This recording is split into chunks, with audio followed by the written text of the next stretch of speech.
Assalamualaikum warahmatullahi wabarakatuh. Perkenalkan, nama saya Adinda Intan Erlita dengan NIM 0500666042. Saya dari Prodi Sistem Informasi UPBJJ Palembang. Di video kali ini saya akan mengerjakan tugas 3, pemrograman berbasis piranti bergerak dengan praktikum instalasi emulator Android Studio dan Ionic Native API. Ini soal tugasnya. Buatlah proyek baru untuk menampilkan data API nama-nama cryptocurrency yang ada di dunia yang diambil dari API online dengan alamat sebagai berikut. Buatlah tampilan aplikasi mobile dengan tampilan sebagai berikut, dengan menampilkan atribut atau kolom atau file rank, name, simbol, dan phrase USD dengan tampilan layar sebagai berikut. Tampilkan dan jelaskan file yang Anda buat untuk menampilkan data di atas, sertakan source code dalam bentuk teks atau file. Baiklah, saya langsung saja membuka Visual Studio Code. Di sini saya sudah melakukan open folder dengan nama tugas 3. Selanjutnya, buka terminal.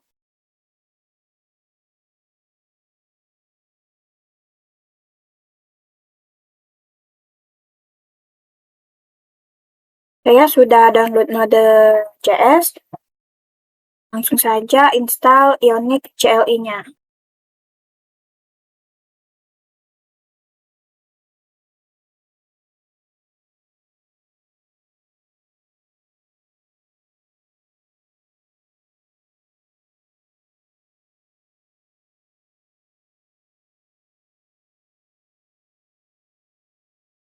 Di sini tunggu saja sampai terinstall.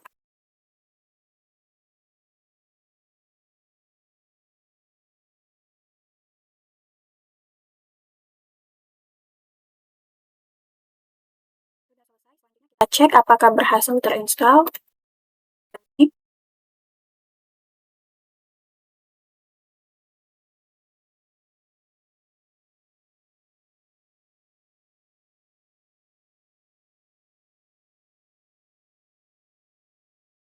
Sudah berhasil terinstall semua. Selanjutnya membuat proyek Ionic dan view dari nol.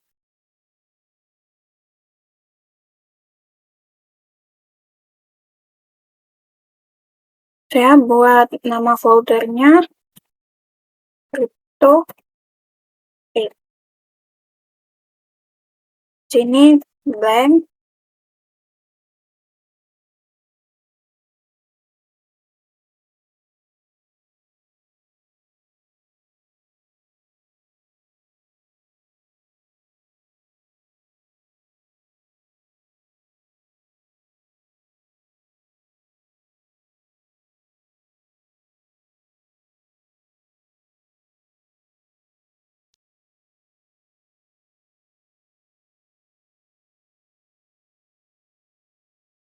Di sini saya pilih no. Nah, folder sudah berhasil dibuat. Selanjutnya kita masuk ke folder yang sudah dibuat tadi.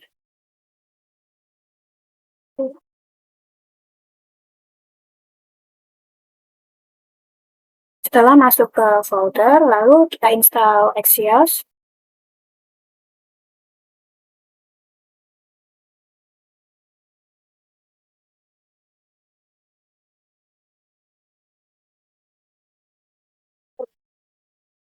VM install Axios ini untuk mengambil data dari API. Lalu sudah selesai, kita masuk ke RG use homepage view.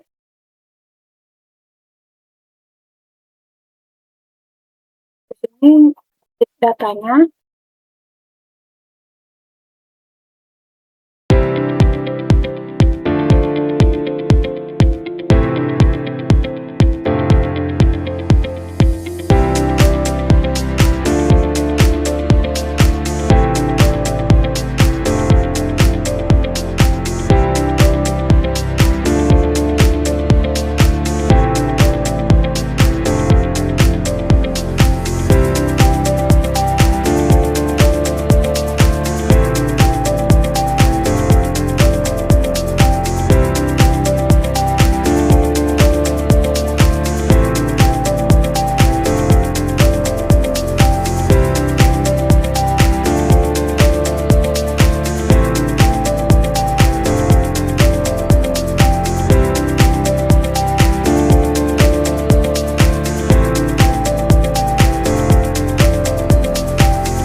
Baiklah, ini merupakan keseluruhan program yang telah saya lakukan. Saya akan menjelaskan satu persatu. Di bagian template, ini memastikan tampilan aplikasi dari template sampai ke bagian header. Bagian ini digunakan untuk membentuk struktur halaman utama aplikasi. Ion page merupakan komponen dasar setiap halaman pada Ionic. Di dalamnya ada Ion header dan Ion toolbar yang berfungsi sebagai bar bagian atas. Lalu Ion title menampilkan judul cryptolist yang memberi informasi bahwa halaman ini khusus menampilkan daftar cryptocurrency.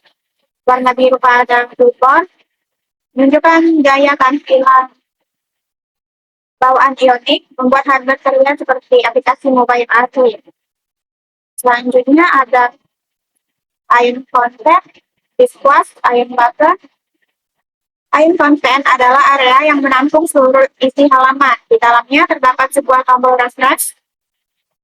Tombol ini memiliki event Click Fetch Crypto, yang artinya ketika tombol ditekan, aplikasi akan mengambil fungsi Fetch Crypto untuk mengambil data kripto terbaru dari API.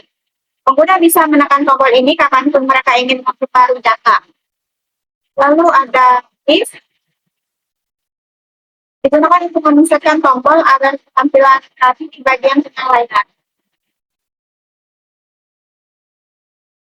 Selanjutnya, Ion list class sampai ke Ion level.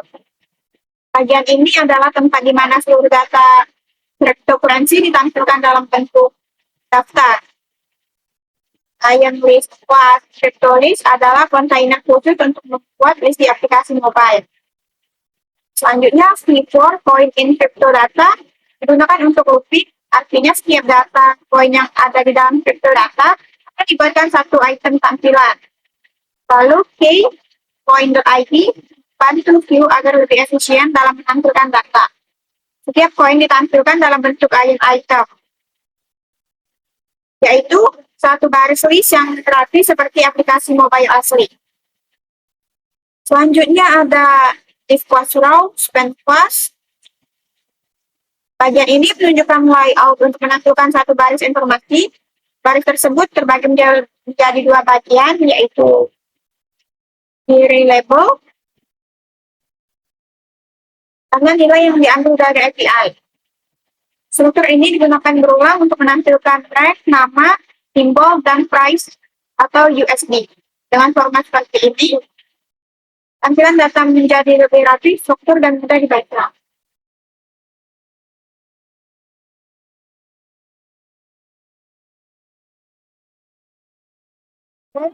Simbol dan price USD.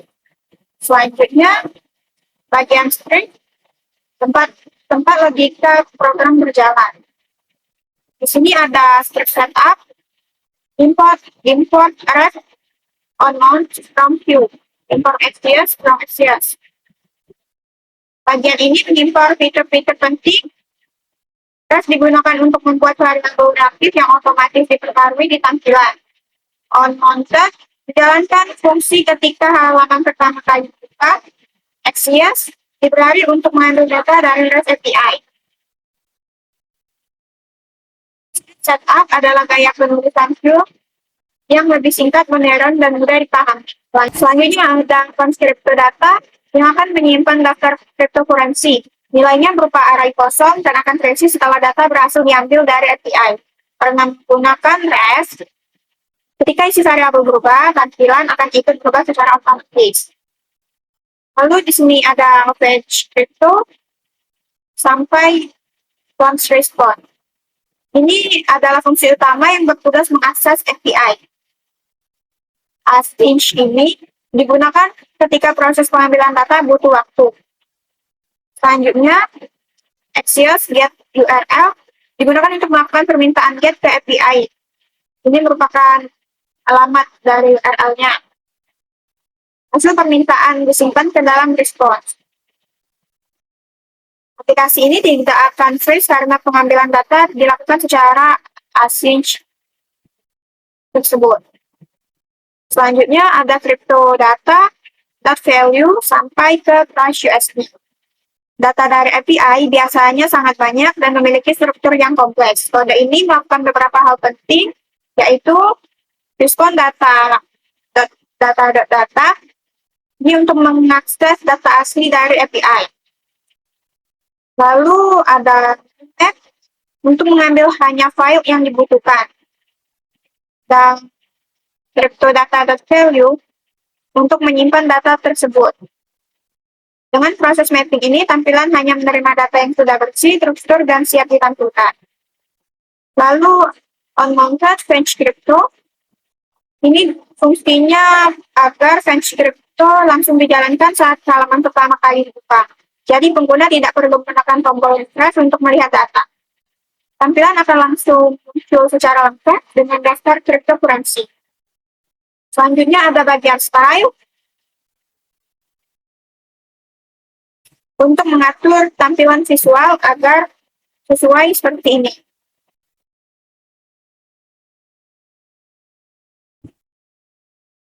Sini ada crypto item, background. Backgroundnya bisa diubah, tetapi tidak saya ubah agar sesuai dengan soal yang ditampilkan. Fungsinya mengatur style setiap list item. Ini border radius, start list terlihat membulat dan modern. Selanjutnya, margin button memberikan jarak antar item agar tampak lebih rapi dan tidak berhimpitan. Lalu ada kode .row, display flag, sampai set padding. Row dibuat menggunakan flag box, tujuannya untuk membuat label di kiri dan nilai di kanan selalu berada sejajar. Hasilnya, data terlihat lebih profesional dan mudah dibaca di layar kecil. Selanjutnya ada .label title dan value. Style ini membedakan tampilan label dan nilai. Label lebih gelap dan tebal, gunakan bold, dan mudah diidentifikasi. Lalu font size, nilai dibuat sedikit lebih besar, fokusnya pengguna agar fokus ke data utama. Lalu kita save dulu. Sini saya akan membuka terminal lagi, membuka yang tadi, dan saya akan mengetik Ionic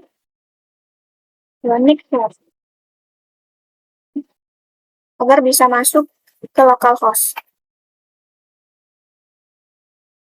Nah, di sini sudah berhasil dijalankan. Sudah sesuai dengan tugas 3. Contohnya.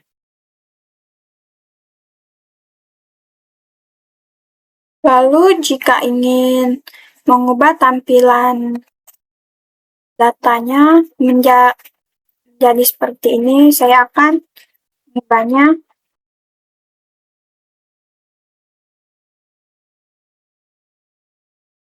Sudah terlihat seperti contoh soal. Bisa diperbesar, dan diperkecil.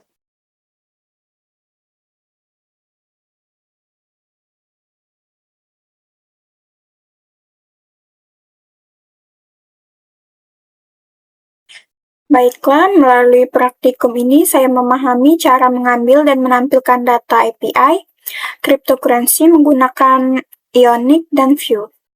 Saya belajar menghubungkan aplikasi dengan endpoint CoinLore, mengolah data JSON, serta menata tampilan agar mudah dibaca. Praktik ini membantu saya mengenal alur dasar pembuatan aplikasi berbasis data dan menjadikan pengalaman yang berguna untuk pengembangan aplikasi yang lebih kompleks ke depannya.